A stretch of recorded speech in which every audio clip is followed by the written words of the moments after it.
On October 22nd, 1707, a fleet of the United Kingdom was on its way back to England from Gibraltar.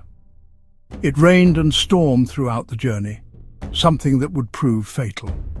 The 21 ships of the Royal Navy, led by Admiral Sir Cloudesley Shovel, were sailing north on the Atlantic, intending to enter the English Channel, the strait separating the British Isles from continental Europe. Shovel ordered the fleet to maintain its course. That evening, disaster struck, one of the greatest naval catastrophes in England's history. What happened? The fleet had miscalculated its position, and instead of heading into the English Channel, it unknowingly sailed straight towards the rocky outcrops of the Scilly Isles. Over 90 jagged rocks jutted out of the water off England's southwestern tip. The first ship to crash was the Association, the flagship carrying Admiral Shovel. Within minutes, the vessel was completely submerged, leaving the crew no time to escape. 3 more ships soon followed, hitting the rocks, taking on water and sinking. Only then were the remaining ships alerted and able to change course in time. More than 1,000 sailors lost their lives in the disaster, and they were far from the only victims claimed by the treacherous waters around the Scilly Isles. The area was infamous among sailors for its deadly conditions. Over 800 shipwrecks lay at the bottom of the surrounding seas, forming a vast ship graveyard. The catastrophe shocked the United Kingdom, which was in the midst of the War of the Spanish Succession against France and Spain. The country had lost numerous sailors and vital warships, not to enemy action, but to a navigation error. But what caused the error? Why did Shovel and his crew miscalculate their position? Poor visibility was certainly a factor, but even in perfect conditions with a clear view of the sun, moon and stars, they would not have been able to determine their exact location using latitude and longitude. Sailing ships do not travel at a constant speed, as they depend on the wind. This made it difficult to accurately measure distances travelled, especially when storms, clouds or poor visibility prevented additional navigation aids from being used. Latitude could be determined relatively easily using the North Star, as it aligns closely with Earth's axis. All that was needed was a formula, an instrument to measure the sun's midday altitude, and a clear view of the sky. Longitude, however, was far more difficult to determine because there was no fixed reference point. The solution: knowing the exact time. The key word here is exact, precise, without deviation. But in 1707, clockmakers were still far from achieving such accuracy. On a ship, measuring time was especially challenging. Waves kept things in constant motion and temperatures fluctuated significantly. Why was time so crucial for determining longitude? The answer lay in comparing the local time at 2 different locations. Since the sun moves consistently from east to west, it reaches its highest point in the sky at the same time along any given longitude. By precisely measuring the time difference between local noon at sea and a fixed reference point, such as London, a ship's position could be calculated. Before departing, a ship's clock would be set to the official time from the Royal Greenwich Observatory. At sea, the ship's local time would then be determined and compared to Greenwich time. However, this method only worked if the clock remained accurate over weeks of travel, which was a major challenge. In daily life, a precise second-accurate time was of little importance back then. Timekeeping was not standardized, and every town used its own local solar time. To get the exact time, one had to visit the nearest observatory, or in some cities, pay for it.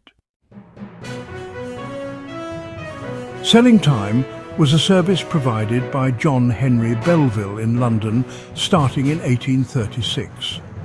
Working at the Royal Greenwich Observatory, through which the prime meridian passed, Belleville synchronized a chronometer daily and delivered the official time to his paying subscribers, including watchmakers.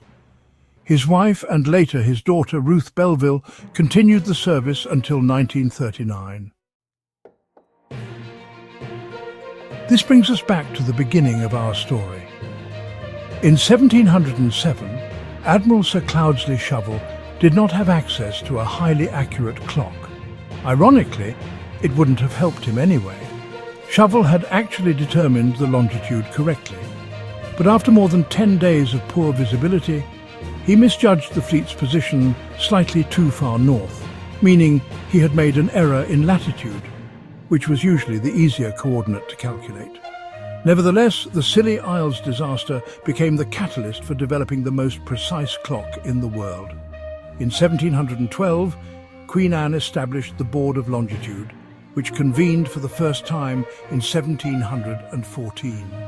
This committee, composed of high-ranking naval officers and scientists, including Sir Isaac Newton, President of the Royal Society, was tasked with solving the longitude problem.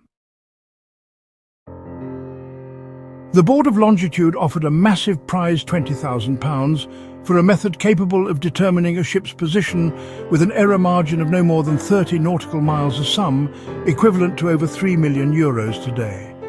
The competition attracted an unknown carpenter named John Harrison, who dedicated his life to building a timepiece accurate enough to solve the problem. Did he succeed? The answer, yes and no. The idea of using a clock to track longitude was first proposed in 1530 by the polymath Gemma Frisius, physician to Emperor Charles V. But at the time, no clock could maintain the necessary precision at sea. The Board of Longitude remained sceptical, as mechanical clocks still had deviations of several seconds per day, too much for accurate longitude calculations. Instead, many believed the problem could be solved using astronomical calculations, specifically the moon's position relative to fixed stars, measured with an octant or sextant. This method, however, was complex and required advanced mathematical skills.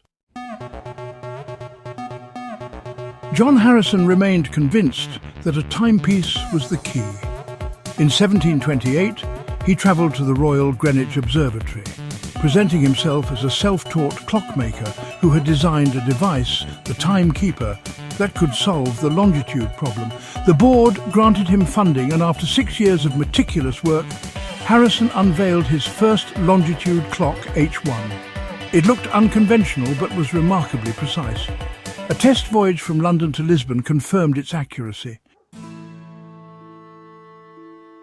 The board was impressed but not fully convinced, granting Harrison more funds for an improved model. In 1739, he completed H2, but he continued refining his designs instead of submitting them for evaluation. By 1742, he announced yet another, even more precise clock and received additional funding. Then, he vanished from public view for 17 years. Was he a fraud? Far from it. He was obsessively perfecting H3, now working alongside his son, William. In 1759, Harrison finally presented H4, a pocket watch-like masterpiece. In 1761, after 30 years of effort, the clock was sent on a test voyage to Jamaica. Stored in a locked box and wound under strict supervision, H4 proved revolutionary in that. After 81 days at sea, it was only 5 seconds off Greenwich time, an error of just over 1 nautical mile. Harrison had met the prize's requirements, but the board refused to pay, demanding further tests and detailed plans. A second voyage to Barbados again proved H4's accuracy. But the board, now influenced by Neville Maskelyne, a proponent of the lunar distance method, continued to obstruct Harrison's claim. In 1765, Harrison was forced to publicly dismantle H4 before a committee. Despite his frustration, he ultimately succeeded.